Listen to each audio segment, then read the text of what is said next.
Most people think they know the full story of Johnny Depp versus Amber Heard, but the truth is way more complicated, and it's been absolutely fascinating to watch Generation Z completely flip the narrative that mainstream media tried to push for years.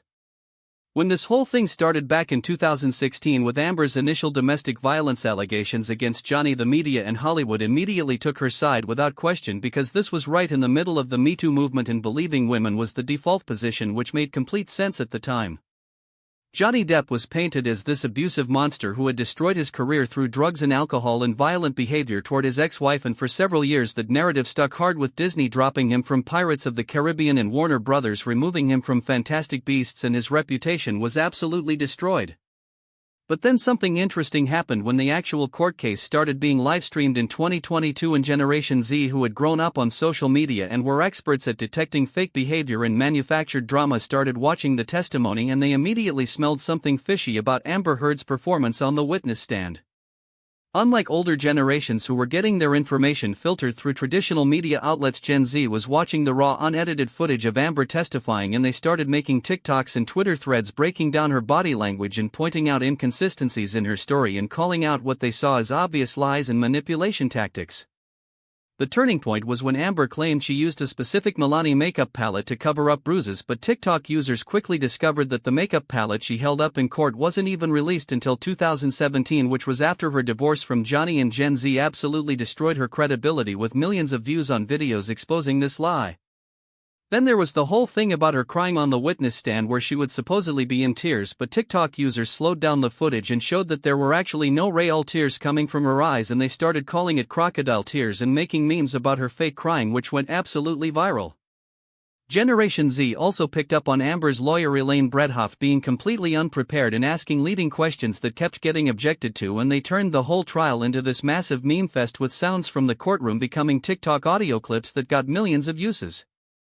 But it wasn't just about making memes. Generation Z actually started doing their own research and digging into the evidence, and they found audio recordings where you could clearly hear Amber admitting to hitting Johnny and throwing things at him, and in one recording she literally says nobody will believe that a man can be a victim of domestic violence because she's a woman, and this absolutely enraged young people who understood that domestic violence can happen to anyone regardless of gender. The psychological manipulation tactics that Amber used were also something that Generation Z recognized immediately, because they had grown up seeing these same behaviors in toxic relationships and on social media, and they could spot gaslighting and emotional manipulation from a mile away. When Amber would contradict herself or change her story or use manipulation tactics that young people had seen before, they called it out instantly and shared their observations with millions of other users, creating this massive grassroots movement to expose what they saw as obvious lies. The mainstream media was still trying to push the narrative that this was about believing women and that criticizing Amber Heard was somehow anti-feminist, but Generation Z rejected this completely because they understood that believing all women doesn't mean believing women who are obviously lying and manipulating the system. They also picked up on the way Amber's team tried to use her status as a woman to deflect from legitimate criticism of her behavior, and Gen Z saw right through this strategy because they had grown up in an era where they understood that being a member of a marginalized group doesn't automatically make you innocent of wrongdoing. The evidence that really convinced Generation Z was the audio recording where Amber admits to cutting off the tip of Johnny's finger during a fight, and then you hear Johnny in obvious pain and Amber showing no remorse whatsoever and actually seeming to enjoy his suffering, and this was when many young people realized that Amber was likely the primary aggressor in the relationship.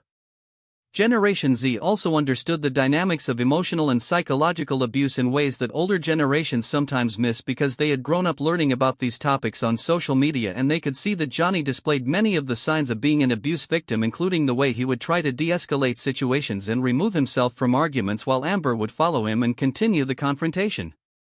The way Johnny would speak softly and try to calm Amber down while she became increasingly aggressive and volatile was something that many young people recognized as a classic abuse dynamic, where the victim tries to manage the abuser's emotions to avoid further violence.